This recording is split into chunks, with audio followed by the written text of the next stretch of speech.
Wir sind aus der Umgebung von Malaga Richtung Cádiz gefahren und etwas nördlich von Cádiz gibt es die Stadt Chipiona und dort gibt es einen relativ neuen Stellplatz und den möchte ich heute vorstellen. Herzlich willkommen zu meiner Reportage. Wir sind jetzt auf den letzten Metern bis zum Stellplatz. Die Anfahrt, ich will nicht sagen, ist etwas problematisch. Man muss nur aufpassen, dass man den richtigen Weg findet, dann ist das Ganze kein Problem. Wir sind aus Richtung Jerez über die A480 den Platz angefahren und dann muss man so ein bisschen gucken, dann kommt eine Repsol-Tankstelle, die passieren wir hier jetzt gleich und danach kommt ein Kreisverkehr und an diesem Kreisverkehr biegen wir dann rechts ab.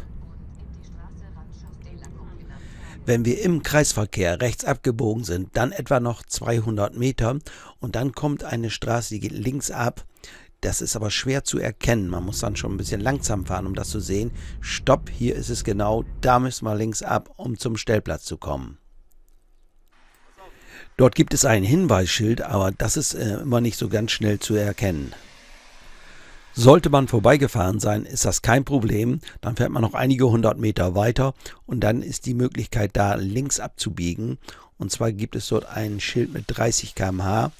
Geschwindigkeitsbegrenzung, man sieht es hier. Und wenn man dort reinbiegt, dann kommt man auch zum Stellplatz. Ich zeige das deshalb so ausführlich, da einige Probleme mit der Anfahrt hatten.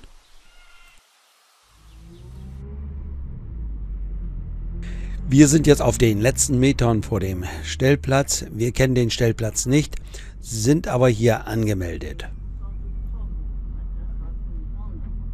Wir sehen rechts hier hinter dem Zaun die ersten Mobile und dann kommt auch schon die Einfahrt.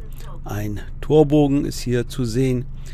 Da hatte ich mich vorher erkundigt, der hat aber ausreichend Höhe, sodass man also auch mit einem größeren Fahrzeug ohne weiteres da durchfahren kann. Man muss etwas ausholen, damit man ohne Probleme durch das Tor kommt, aber es passt auch für größere Fahrzeuge, das werde ich später noch zeigen. Wir werden freundlich empfangen, stellen unser Mobil erst einmal ab, machen einen Rundgang über den Platz und suchen uns eine Parzelle aus. Es handelt sich hier um einen Stellplatz, er ist naturbelassen und sieht so ein bisschen aus wie ein Campingplatz. Die einzelnen Parzellen sind hier durch kleine Bäume und Sträucher markiert und haben ausreichend Platz auch für große Mobile. Es gibt Plätze mit oder ohne Stromanschluss. Für einen Stellplatz sind die Parzellen recht großzügig. Es gibt also auch keine Probleme, die Markise auszufahren.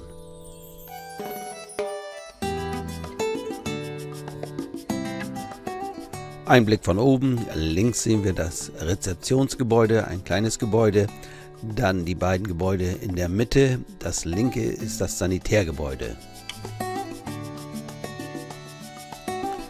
Der Platz ist kreisförmig angelegt, alles ist sehr großzügig und es gibt auch viel Grün hier.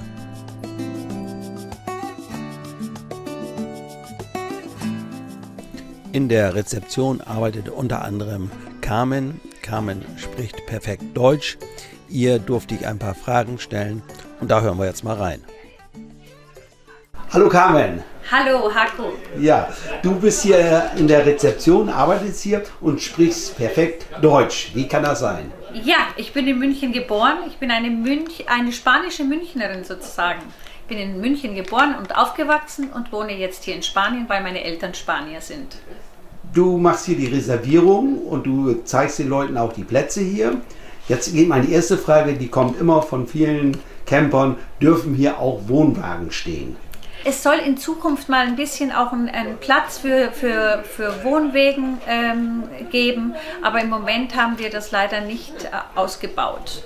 Okay, wie ist es jetzt, kommen wir Deutsche oder überhaupt Nordeuropäer ja gerne immer im Winter hier zu euch.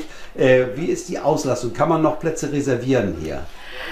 Also im Moment sind wir ausgebucht und in Zukunft wird es wahrscheinlich so sein, dass eine Reservierung schon sehr erforderlich ist. Aber man kann gerne hier reservieren, selbstverständlich. Ja, vor allen Dingen gerade auch für Langzeit. Ja, ja. Okay, dann ist die Frage immer nach dem WLAN. WLAN gibt es bei euch aktuell nicht, weiß ich, aber du hast da ein Angebot. Ja, wir haben diese Paypacks oder wie nennen sich die? Prepaid Card. Prepaid Card, Ja. die hier vor Ort zu kaufen werden und Ja. die werden auch durch einen Anruf aktualisiert.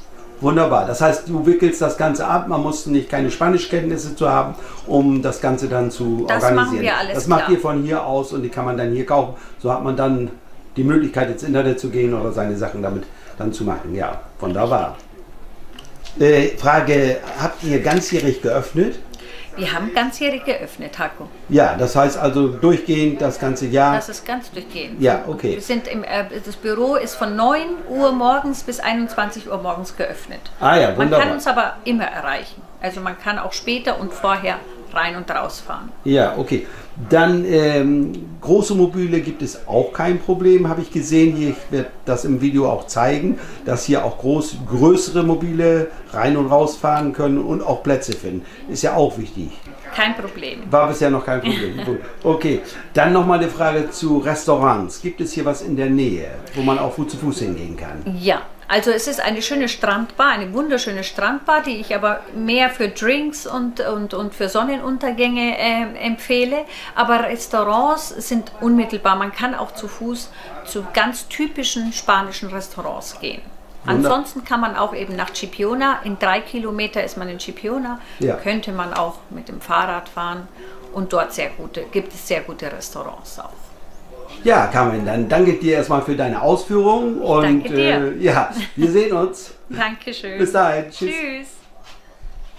In unserem Garten haben. Ja, okay, also ihr habt hier jetzt Produkte aus eurem Garten und ihr habt auch Produkte von anderen Herstellern. Ganz genau. So muss man das Großen und kleinen Herstellern. Ja, Klar, okay. von der Nachbarschaft. Ja, das heißt, ihr pflanzt hier, habt Tomaten gepflanzt, ja, ich sehe das gerade hier, dass das so besondere, ja, Kiwis, alles ökologisch. Alles also ökologisch. Alles auch, Alles Bio. sogar der Wein. Wein ist auch Bio. ja, Ja, und dadurch, dass wir auch in der Gegend des Sherry-Weinen sind, haben wir auch eine ganze Sherry-Auswahl. ah ja, schön. Man merkt, Carmen ist sehr engagiert und sehr hilfsbereit auch, muss man ganz klar sagen. Aber nicht nur sie, sondern ihre Kolleginnen auch. Die sprechen allerdings nicht alle Deutsch, sondern in erster Linie Englisch. Wir sind ja hier fast direkt am Meer, und zwar am Atlantik. Der Strand ist etwa 300 Meter vom Stellplatz entfernt. Dazu verlassen wir den Stellplatz. Gegenüber gibt es ein Tor. Dort geht man durch, kommt auf eine große Wiese und dort kann man rübergehen bis zum Strand. Dieses gesamte Gelände ist im Besitz des Eigentümers vom Stellplatz. Also man geht dort über sein Privatgelände. Diese große Wiese wird gerne von den Hundebesitzern genutzt. Hier können sich die Hunde richtig austoben. Da willst du auch gleich mit drauf, wa?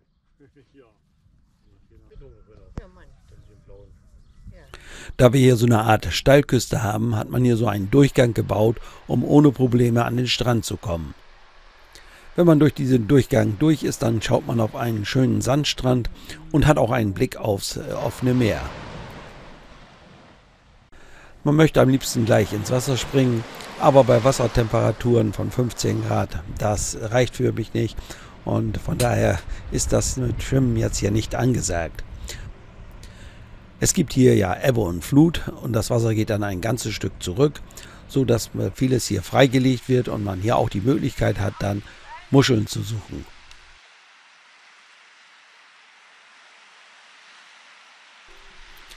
Rita bastelt ja gerne und so werden Muscheln gesammelt. Die kleinen Muscheln werden dann in Flaschen gefüllt und bekommen eine LED-Beleuchtung und kann man dann irgendwo ins Haus hinstellen oder natürlich auch im Mobil irgendwo.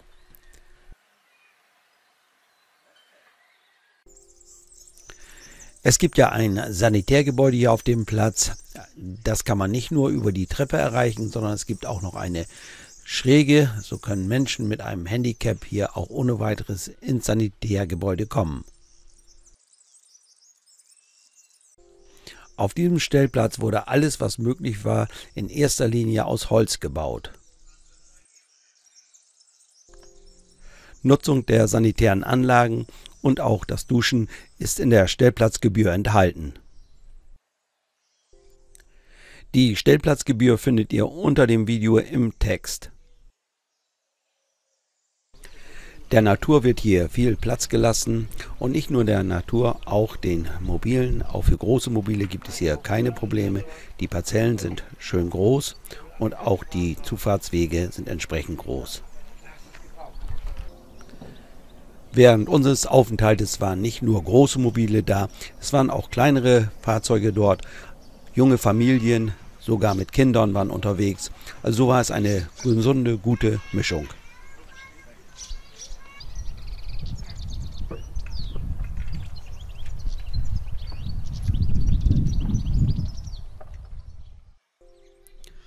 Eine Entsorgung gibt es natürlich auch. Hier finden wir einen Bodeneinlass, eine große Roste. Dort kann man entsorgen. Wasser gibt es jeweils an den Plätzen.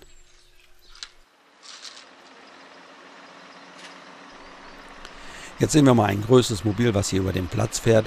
Auf dem Platz ist das alles kein Problem. Ein bisschen eng wird es bei der Ein- oder Ausfahrt. Hier muss man ein bisschen genauer schauen. Aber wer sein Fahrzeug kennt, der schafft das hier auch.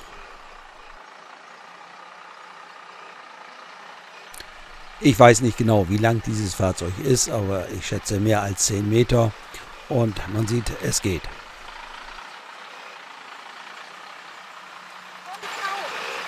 Alles Gute euch! Ja, danke. Tschüss!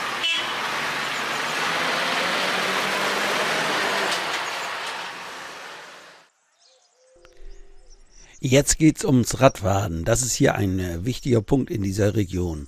Wer keine Fahrräder dabei hat, der kann sich hier welche leihen, direkt beim Stellplatz. Allerdings keine E-Bikes.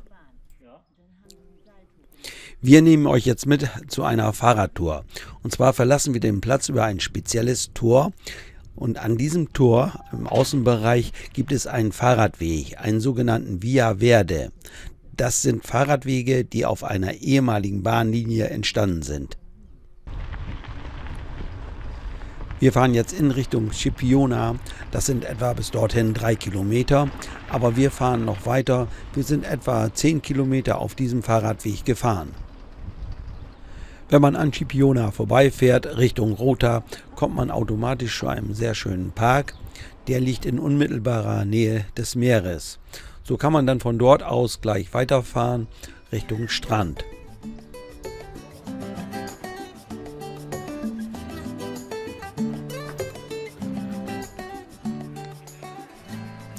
Hier muss man die Fahrräder mal abstellen und dann zu Fuß weitergehen, um dann einen sehr schönen Blick zu haben auf den super Strand, den es hier gibt.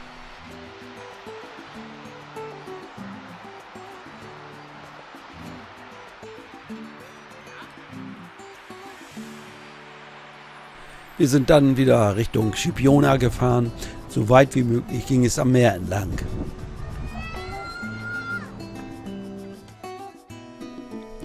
Auch Scipiona hat schöne Strände. Die Stadt hat etwa 20.000 Einwohner. Im Sommer sind es noch 10.000 mehr. Das sind dann in erster Linie spanische Touristen. Hier gibt es eine Fußgängerzone, Bars, Restaurants und viele Einkaufsmöglichkeiten. Wir fanden die Stadt ganz interessant.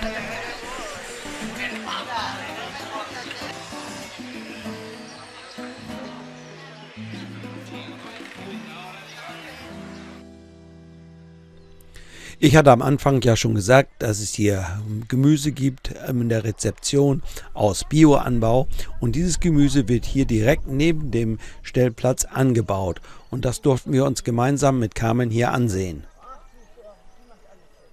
In diesem Garten gibt es unterschiedliche Gemüsearten und auch Kräuter. Sie werden hier frisch geerntet und dann angeboten. Hier zum Beispiel auf dem Stellplatz, also in der Rezeption, dort kann man sie dann erwerben. Es gibt keine großen Mengen davon, aber so für den täglichen Bedarf bekommt man immer was.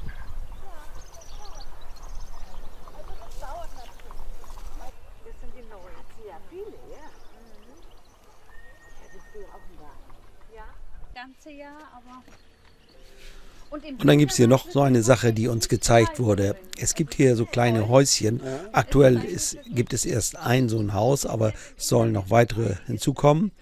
Dieses kleine Häuschen kann man mieten. Das heißt, wer hier mit dem Auto kommt oder wer zum Beispiel Besuch von seinen Kindern bekommt, der hat hier die Möglichkeit, dieses Häuschen zu mieten und hat hiermit eine Schlafgelegenheit. Einen kleinen Tisch hier, Tischlein, also das ist hier ganz nett gemacht. Das hatte ich, glaube ich, schon gesagt. Nicht alle Plätze haben hier Strom.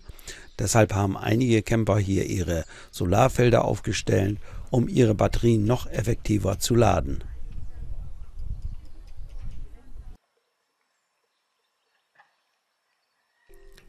In regelmäßigen Abständen gibt es auf diesem Stellplatz Veranstaltungen. So gibt es jetzt einen Folkloreabend.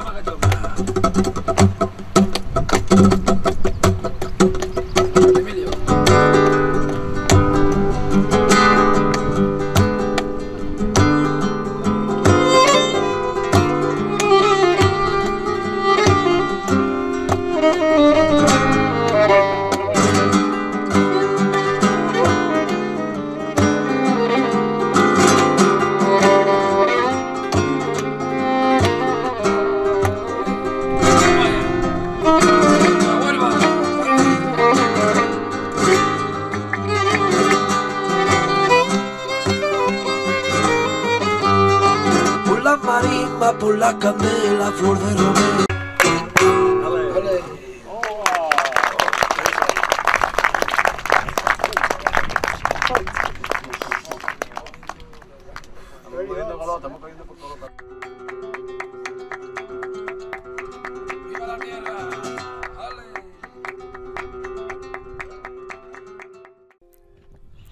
Wir fahren mit dem Fahrrad nach San Luca. Das ist etwa 7-8 Kilometer entfernt von unserem Stellplatz.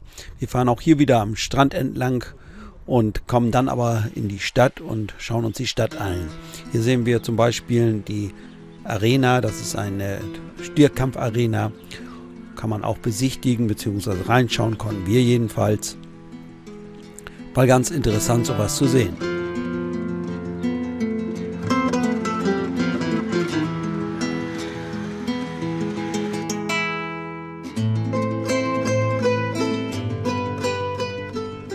Von der Stierkampfarena ging es weiter für uns und zwar Richtung Markthalle.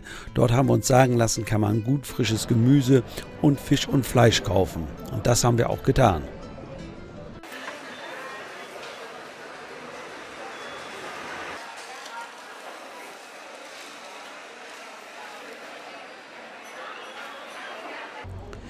Mit gefüllten Einkaufstaschen ging es dann für uns durch die Stadt. Die Stadt ist stark belebt, ist ordentlich was los. Sie hat etwa 68.000 Einwohner und es gibt natürlich viele Bars und Restaurants. Wir haben uns eine Bar gesucht, um uns zu stärken. Dort gab es ein Bier und Tapas. Und dann ging es dann gestärkt weiter durch die Stadt.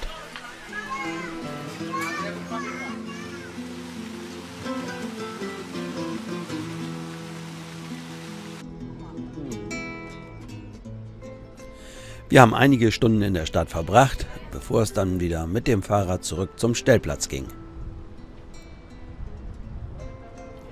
Wir haben festgestellt, dass man in dieser Region gut Fahrrad fahren kann, da alles recht eben ist. Über eine Sache möchte ich auch noch berichten, und zwar wurden wir von der Platzleitung oder von den Betreibern des Platzes eingeladen am Wochenende zu einem gemeinsamen Essen. Das Ganze alles kostenlos. Und zwar gab es eine spezielle Tomatensuppe, hergestellt von der Mutter des Chefs. Dazu ein selbstgebrautes spezielles Bier. Es gibt hier in der Mitte des Platzes eine Freifläche, dort findet das Ganze statt. Auch solche Veranstaltungen gibt es hier in regelmäßigen Abständen. Der Stellplatz ist mit 60 Parzellen ja überschaubar und so lernt man fast alle Camper, die hier auf dem Platz sind, hier auch kennen.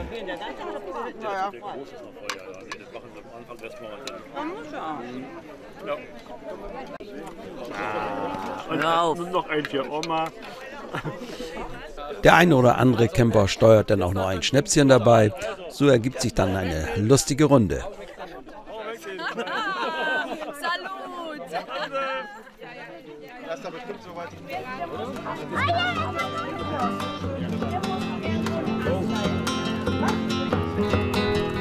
Wir waren 2 Wochen auf diesem Stellplatz und haben uns wohlgefühlt. Uns hat gut gefallen die Großzügigkeit der Plätze, das viele Grün und es herrschte immer eine sehr angenehme Atmosphäre. Ja, das war's mal wieder. Ich sage Dankeschön fürs Zuschauen und bye bye, bis zum nächsten Mal.